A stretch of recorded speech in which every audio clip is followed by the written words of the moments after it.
Ration సక్రమంగా ప్రజలకు అందాలి, ఎలాంటి అక్రమాలు జరగకూడదు అనేది పౌర సరఫరాల శాఖ చాలా కీలక నిర్ణయాలే తీసుకుని ముందుకు వెళ్తోంది.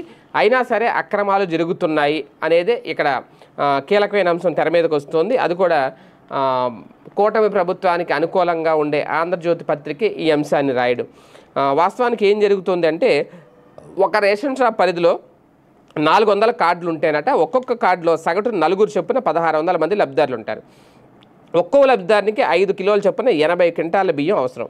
మండల స్థాయి గొడవ నుంచి 80 క్వింటాల బియ్యం బస్తాలను తూకం వేయకుండా రేషన్ దుకాణాలకు తరలిస్తున్నారు. వీటిలో తరుగు 150 నుంచి 200 కేజీ వరకు వస్తుందని ఆరోపణలు వినిపిస్తున్నాయి. ఇంత భారీ స్థాయిలో తరుగు వస్తుంటే కార్డుదారులు ఖచ్చితమైన తూకంతో రేషన్ బియ్యం పంపిణీ చేయడం ఎలా సాధ్యం? ఈ భారీ లోటును భర్తీ చేసుకోవాలంటే రేషన్ డీలర్లు తూకాల్లో అక్రమాలకు పాల్పడాల్సిందే. ఇప్పుడు ఇక్కడే ప్రశ్నలు. ఎలాగ అక్రమాలకు పాల్పడతారు అంటే, ఎవరికి నష్టం తెచ్చిపెడతారు? ఆ తరుగును ఎవరు భరించాలి? రేషన్ డీలర్లు భరించాలా, లేదంటే రేషన్ కార్డుదారులు భరించాలా, ప్రజలు భరించాలా? రాష్ట్రంలో ప్రజా పంపిణీ అవసరాల కోసం ప్రభుత్వం రైతుల నుంచి మద్దతు ధర కొనుగోలు చేస్తున్న ధాన్యాన్ని మిల్లర్లకు ఇస్తారు. ఆ ధాన్యాన్ని కస్టమ్ మిల్లింగ్ చేసి బియ్యాన్ని పౌర సరఫరాల సంస్థకు అందిస్తారు.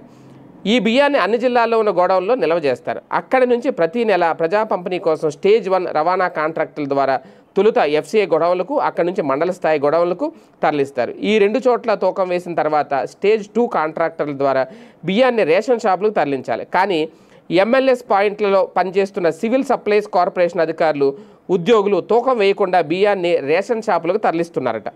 దీంతో 50 కేజీల బియ్యం బస్తాలో 2 నుంచి 3 కేజీలు తక్కువగా ఉంటున్నాయి అనేది ఇక్కడ డీలర్లు చెబుతున్నమాట.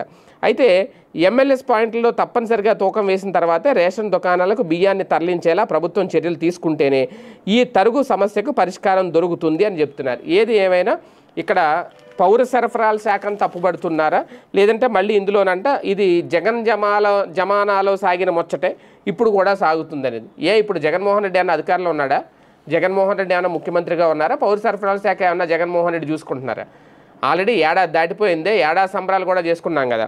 నిజంగా డీలర్ల దగ్గర తరుగు అవుతుందో, లేదంటే పై వాళ్ళ మెరుగు కోసం ఇక్కడ తరుగు పడుతుందో, ఇవన్నీ ఇప్పుడున్న పౌర సరఫరాల శాఖ మంత్రి నాదెండ్ల మనోహర్ గారు ఎవరు ఉన్నా ఆయన చూసుకోవాలి. ఆయన అడ్డుకట్ట వేస్తాననే కదా కూటమి ప్రభుత్వం తీసుకున్న నిర్ణయమే కదా. ఇంటింటికి రేషన్ వాహనాలని పక్కన పెట్టేసి డోర్ డెలివరీ అనే కాన్సెప్ట్ తీసేసి ఎలాంటి అక్రమం జరగకుండా సక్రమంగా రేషన్ అందిస్తామని చెప్పారు. ఇప్పుడు ఇది సక్రమమా అక్రమమా, ఎవరి హయాంలో అక్రమం జరుగుతోంది అనేది ఇప్పుడు ఆంధ్రజ్యోతి రాసింది కాబట్టి కూటమి ప్రభుత్వం ప్రశ్నించుకోవాలి.